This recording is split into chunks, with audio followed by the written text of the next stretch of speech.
योग दिवस की आप सबको हार्दिक शुभकामनाएं।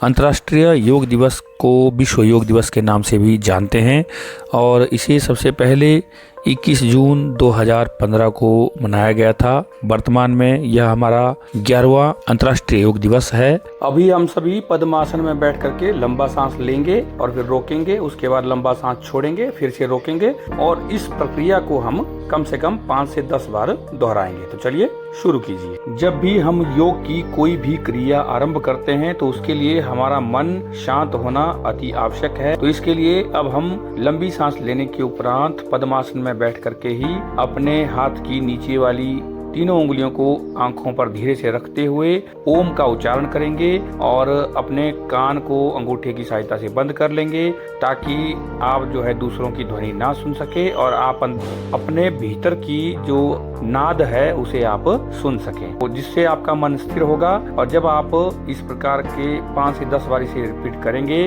उसके बाद आपने पुनः योग मुद्रा में बैठना है, आंखें बंद रखनी है और धीरे धीरे फिर अपनी आंखें खोलनी है। तो चलिए इसे शुरू करते हैं। हर साल 21 जून के दिन अंतर्राष्ट्रीय योग दिवस मनाया जाता है और इस दिन को मनाने का मकसद लोगों को योग के प्रति जागरूक करना है, योगा करने के लिए प्रोत्साहित करना है। आज योग दिवस है, आइए हम सभी संकल्प लें कि हर रोज सुबह कुछ समय योग को देंगे और अपने जीवन को खुशहाल बनाएंगे।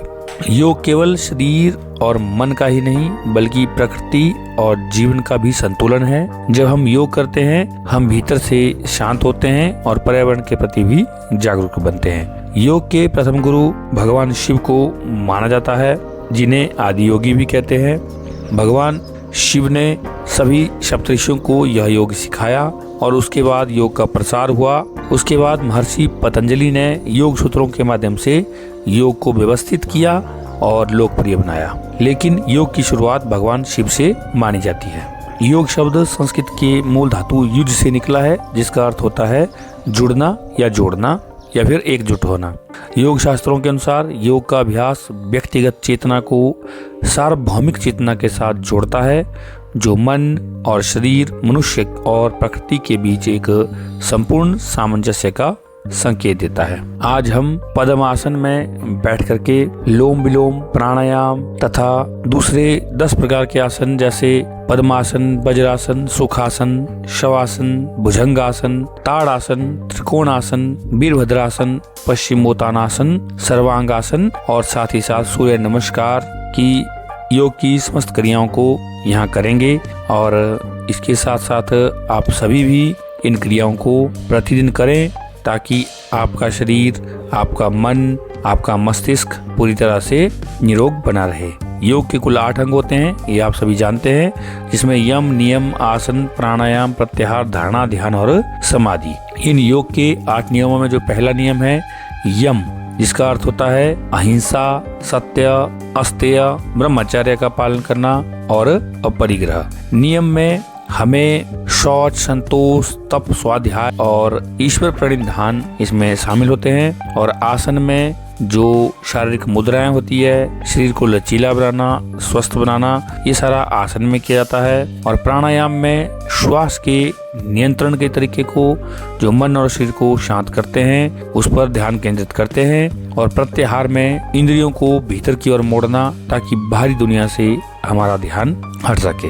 धारणा में मन को एक बिंदु पर केंद्रित करने की प्रक्रिया है। और ध्यान जो है यह एक गहन एकाग्रता की अवस्था है जिसमें मन बाहरी दुनिया से पूरी तरह से अलग हो जाता है। और समाधि ये इस 8 अंगों में से सर्वोच्च अवस्था है जिसमें व्यक्ति अपने असली स्वरूप में समा जाता है। ये थे योग के 8 अंग। तो आइए अब हम सभी मिल करके योग की सभी क्रियाओं को करते हैं। योग की क्रियाओं में सबसे पहले प्राणायाम आता है। प्राणायाम योग का एक महत्वपूर्ण अंग है जिसमें श्वास को नियंत्रित करके शारीरिक और मानसिक स्वास्थ्य को बेहतर बनाया जाता है।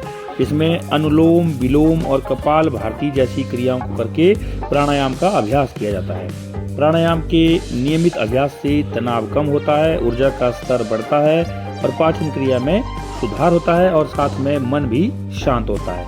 चलिए प्राणायाम करने की विधि को समझ लेते हैं। सबसे पहले किसी भी आसन में, ध्यानात्मक आसन या सुखासन में या पद्मासन में बैठ जाएं। रीढ़ की हड्डी सीधी रखें और आंखें बंद कर लें। गहरी सांस लें और छोड़ें और शरीर को सबसे पहले शांत कर लें।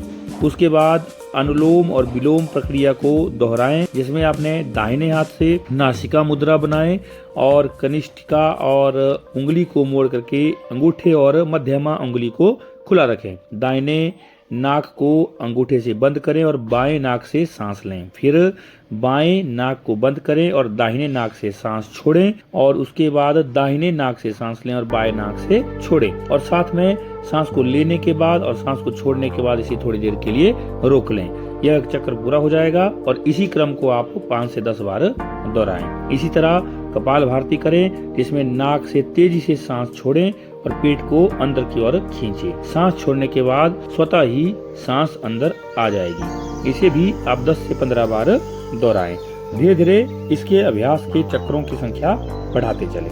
प्राणायाम को करने से जो लाभ मिलता है उसमें फेफड़ों की क्षमता में सुधार होता है, पाचन क्रिया में सुधार होता है, रक्तचाप को नियंत्रित करने में मदद मिलती है और शरीर को डिटॉक्सिफाई करने में भी मदद मिलती है। हृदय स्वास्थ्य में सुधार होता है और मानसिक रूप से भी योगों को करने से लाभ मिलता है, जिसमें तनाव और चिंता को कम किया जा सकता है। मानसिक स्पष्टता और एकाग्रता में सुधार होता है, मन को शांत और या स्थिर करता है, अवसाद और क्रोध इत्यादि को भी यह कम करता है, ऊर्जा के स्तर को बढ़ाता है और समग्र कल्याण की भावना को यह बढ़ावा देता है। योग को करते हुए हमें कुछ एक सावधानियां रखनी चाहिए। उनमें से सबसे पहले योग, प्राणायाम इत्यादि खाली पेट करना चाहिए।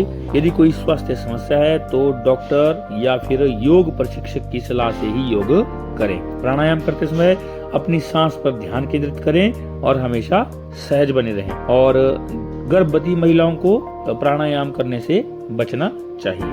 तो इस तरह से प्राणायाम हमारे जीवन ही नहीं, मन मस्तिष्क पर भी बहुत ही गहरा प्रभाव डालता है और हमें योग को अपनी दिनचर्या में शामिल करते हुए प्रतिदिन जो है 15 से 20 मिनट या आधा घंटा के आसपास योग करना चाहिए। इसी के साथ योग दिवस की आप सबको हार्दिक शुभकामनाएं। करें योग और रहें निरोग। धन्यवाद। इसी प्रकार की ज्ञानवर्धक और रोचक वीडियो को देखने के लिए आप हमारे चैनल इजी ज्ञान को लाइक शेयर सब्सक्राइब जरूर करें। मिलते हैं इसी प्रकार की किसी दूसरी वीडियो में। तब तक के लिए नमस्कार। आपका दिन शुभ हो, मंगल हो।